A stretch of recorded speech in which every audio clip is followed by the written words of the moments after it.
Why does the cardio mindset and the losing weight mindset keep you stuck? Always going back to the diet and always going back to the extreme exercise. That actually can burn up lean muscle mass, and over time, that lowers your metabolic rate even more so. Hello family, welcome back for another video. I'm excited to share with you 7 whole things that actually helped me lose 36 pounds. If you've been feeling stuck in your weight loss journey and you've been just feeling overwhelmed by the diet and fitness advice out there, stick around because this is for you. My name is Cara and I'm a health and wellness coach. My mission is to help you heal your gut and lose weight sustainably, all from a Christian and faith-based perspective. If you're looking for more health and wellness-based content from a Christian perspective, I would love for you to join us by subscribing and giving this video a thumbs up so more people can get the help that they've been praying for. So the first one is actually a mindset shift. Now, this is not going to surprise you, but my mindset had to shift from weight loss to fat loss. Shifting from a calorie-focused and just weight-based perspective to a lean muscle mass and building muscle was the thing that set my mind free when it came to losing weight and sustaining it, because the way that you go about it, it becomes different. You have to start thinking differently. In the weight loss perspective, the focus is on burning as many calories as possible. We're trying to lose fat and retain our lean muscle. That is when we need to stop just burning as many calories as possible and focus on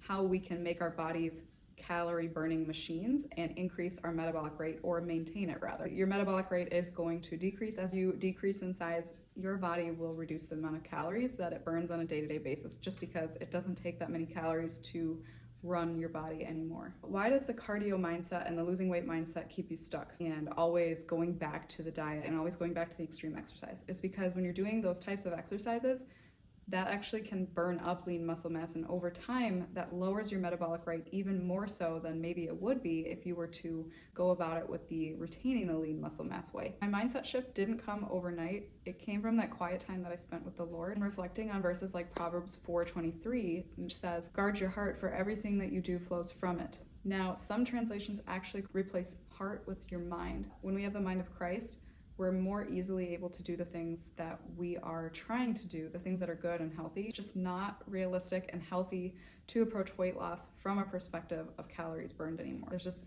too much stacked against it at this point. Second, my gut healing was absolutely key. Those of you who have been here for a long time know that gut healing was the cornerstone for my healing way back in 2018. A lot of us struggle with inflammation, and guess what? An unhealthy gut is one of those main causes of that. When your gut is out of balance, your body is less efficient at absorbing nutrients and it can hold on to excess weight. After focusing on gut health and through a healthy diet and proper probiotics, reducing stress, I noticed that my bloating was gone. I had more energy and I had better results with weight loss. It was almost like my body was waiting for me to do that before it would release weight at all. Are you looking to lose 10 pounds of stubborn fat and suspect that your digestive health might be part of the cause of it? I've been where you are at. I've not only learned how to lose the weight, but now learned how to keep it off for good. Now I'm coaching a select few people one-on-one to achieve the same results. You don't actually need to be super knowledgeable, highly educated, or even super motivated to succeed and reach your weight loss goal. If you're ready to break through what's been holding you back and want to learn not only how to reach your goal, but how to maintain those results once you reach it, because it's not about just reaching it. We want to be able to make those results last. I want to invite you to apply for a free breakthrough health coaching call with me today. Spots are super limited, so don't wait. Make sure you click the link in the description to submit your application. Then now to our third point, which is protein intake. 1 gram of protein per pound of my target body weight. Why protein? Studies show that protein not only helps with our muscle retention, but also increases our metabolism and keeps us full for longer. This was such a game changer for me, you guys. Started tracking my intake and noticed that hitting that protein goal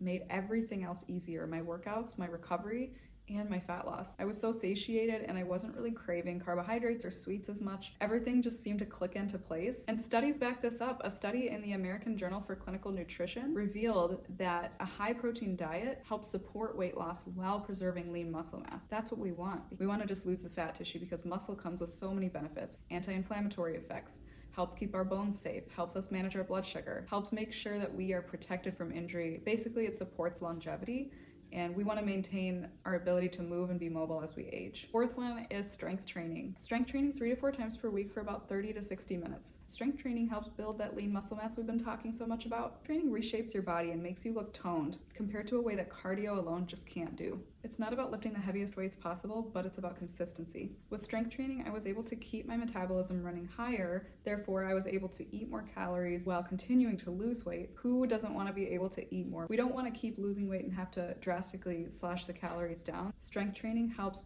build and retain lean muscle mass that helps support the metabolism. The fifth point is walking 8 to 10,000 steps per day. This is probably one of the easiest and most effective fat loss strategies out there, because you can do it consistently without overexerting yourself, stressing out your adrenals. I used to think only hardcore workouts were effective, you guys. Once I found out that walking was so sustainable and it was just an easy, enjoyable way to keep my body moving, listening to podcasts, audiobooks, catching up with friends on the phone, it just became this thing that fit into my life so easily. It's low impact, which is great for your knees or your hips, really good for managing stress in general, your mental health. I'd be really surprised how much it adds up. The sixth point is I shifted from intuitive eating to counting macros. I had to use intuitive eating for a while to recover from my eating disorder.